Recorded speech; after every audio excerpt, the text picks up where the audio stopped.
అందరికీ నమస్కారం. శ్రీనివాస్ చెప్పే కథలకు మీ అందరికీ స్వాగతం. ఇప్పుడు మనం వినబోయే కథ సలీం గారు రచించినటువంటి అడుసు తొక్కనేల. గడ్డకట్టిన మంచు ముద్దలా నడుస్తోంది రితిక. కాలేజీ ప్రాంగణంలోకి అడుగు పెట్టగానే కాళ్ళు వణికాయి, ఒళ్ళు తూలింది. కళ్ళ ముందు నల్లటి రూపాలేవో కరాళ నృత్యం చేస్తున్నట్టుగా. నిన్నటి వరకు దేవాలయంలా కనిపించిన విశాలమైన కట్టడం ఈరోజు భూతాల గుహలాగా భయపెడుతోంది. తను చూసింది ఒక్కడనే, ఒంటికొమ్ము రాక్షసుడు. కోరల్ని కొమ్ముల్ని నలగని బట్టల లోపల దాచుకున్న రాక్షసులు ఇంకెంతమంది ఉన్నారో లోపల. ఘనీభవించిన 5 అడుగుల 5 అంగుళాల భయాకృతిలా ఆమె పంజరాన్ని బద్దలు కొట్టుకుని ఊడి పడిపోతుందేమో అన్నంత వేగంగా కొట్టుకుంటోంది గుండె. క్లాస్ రూమ్లో అప్పటికే 25 మందికి పైగా ఉన్నారు. తన సీట్లో కూర్చుంటూ అన్వేష్ కోసం వెతికింది. కనిపించలేదు. ఏమైపోయాడో, మాయమైనట్టు. నిన్నటి నుంచి 100 సార్లు ప్రయత్నించి విఫలమై phone switch off, please call me అని ఎన్ని మెసేజ్లు పంపిందో. కుమ్మరి పురుగులా తొలిచేస్తున్న సమస్య. అతనితో మాట్లాడితే కానీ సమస్య తీవ్రత తెలియదు. అతను అదే సమస్యలో, తీవ్రమైన మానసిక ఒత్తిడిలో, అయోమయావస్థలో తనలానే ఉన్నాడేమో. ఏమో. క్లాస్ రూమ్లోకి వస్తూ కారుణ్య తన వైపు అదోలా చూశాడు. కోడి పిల్లవైపు గద్ద చూసే చూపు. గాలానికి చేప చిక్కుకుని గిలగిల్లాడుతున్నప్పుడు పెదవుల మీద రాజుకునే శీతల మంట లాంటి నవ్వు. కారుణ్య పేరు పెట్టుకున్నందుకైనా కరుణగా ఉండొచ్చుగా. దుర్మార్గుడు. అసలు అన్వేష్ సెల్ ఫోన్ వీడికి ఎలా దొరికిందో. దొంగిలించాడా? అయినా అన్వేష్కి బుద్ధుండక్కర్లా. తామిద్దరూ అతి సన్నిహితంగా మెలిగిన క్షణాలని సెల్ ఫోన్లో చిత్రించడం ఏమిటి? తనకు తెలియకుండా, తన అనుమతి లేకుండా దొంగచాటుగా అలా తీసింది చాలక అంత అజాగ్రత్తగా ఉండటం ఏమిటి? వాడు కనిపిస్తే ఆ చెంప ఈ చెంప వాయించాలన్నంత కసి. ప్రేమించానని కదా వెంటపడ్డాడు. నిజంగా ప్రేమిస్తే ఇలా చేయటానికి మనసొప్పుతుందా? తప్పు తనదే.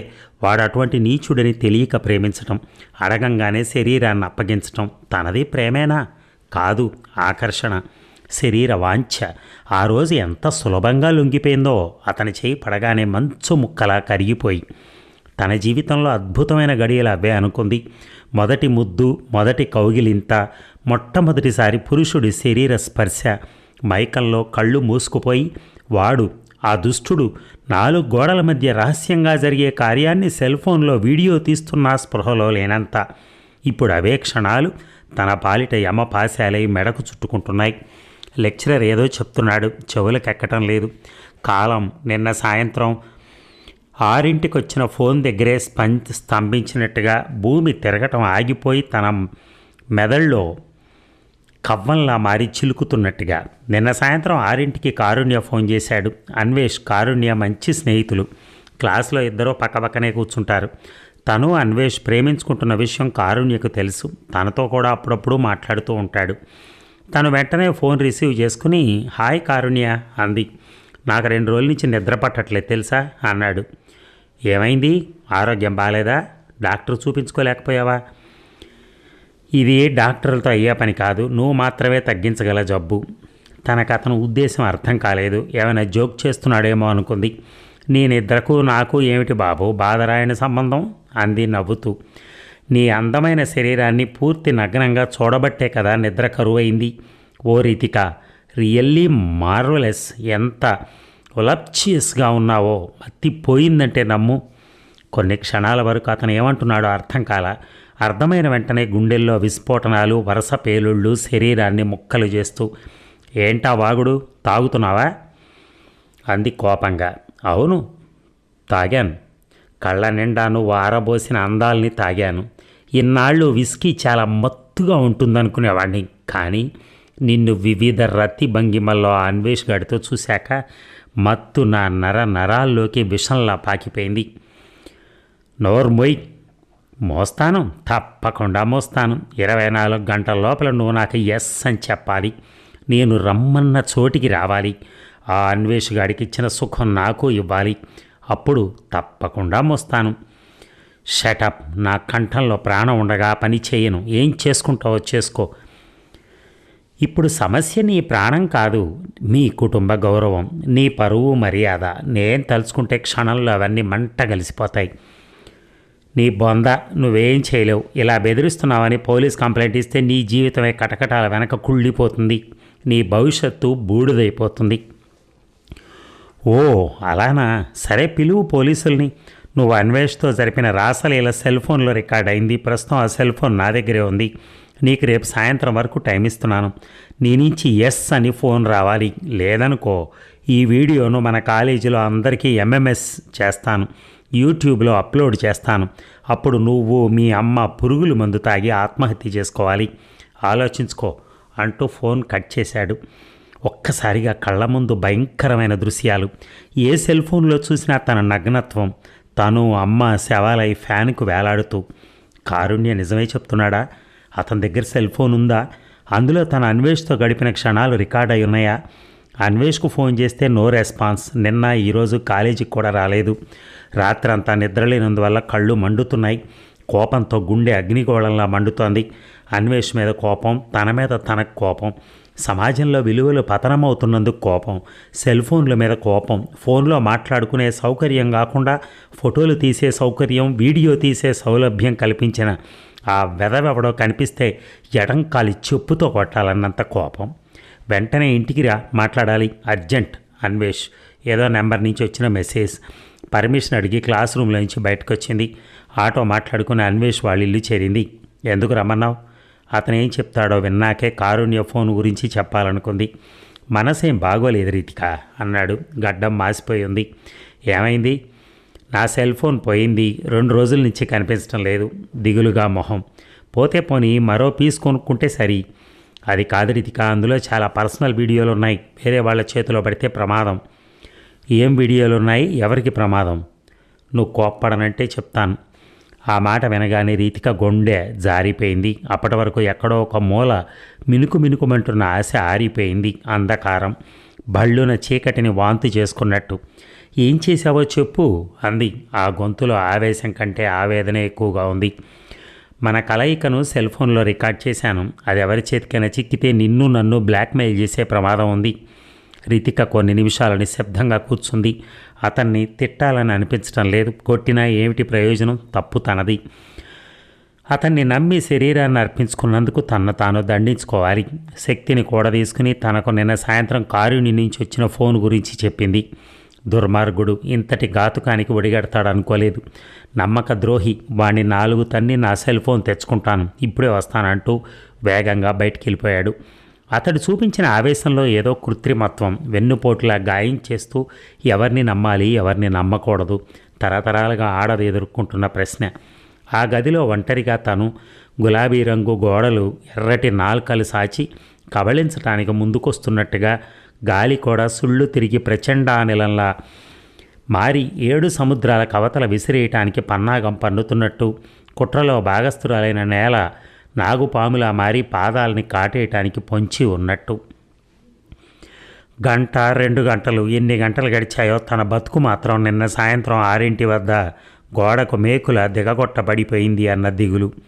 4 రోజుల క్రితం ఆదివారం సాయంత్రం ఇదే గదిలో తనను అన్వేష్ ఏమేం చేశాడు, తను అన్వేషణ ఏమేం చేసింది, అతి మధురం అనుకున్న జ్ఞాపకాలు ఇప్పుడు తరుముకొస్తున్న జాగిలాల్లా తన రక్తం పేల్చడానికి, తనను కండలుగా చేల్చటానికి.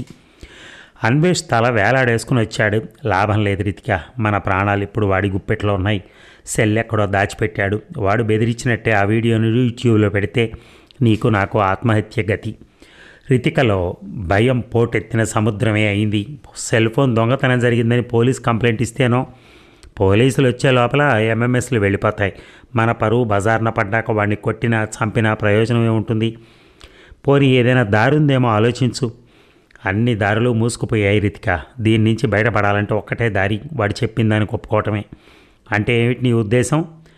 అమ్మా నాన్న మరో వారం వరకు రారు. రేపు వాడిని ఇక్కడికి రమ్మంటాను. నువ్వు 1 గంట కళ్ళు మూసుకో చాలు. భావరహితమైన అతని మొహం చూడగానే ఉప్పెనలా కోపం కట్టలు తెంచుకుంది. అంటే వాడి దగ్గర పడుకోమంటావు?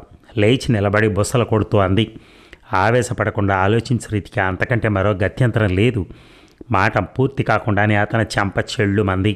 చి, నువ్వే మగాడివి.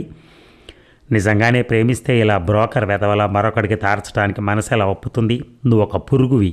నీలాంటి మృగాన్ని ప్రేమించినందుకు సిగ్గనిపిస్తోంది. ఊర కుక్కకు నీకు తేడా లేదురా ఫు అని ఉమ్మేసి వేగంగా బయటికి నడిచింది. ఆలోచన గడ్డ కట్టినట్టుగా ఈ సమస్య నుంచి ఎలా బయటపడాలో తెలియటం లేదు.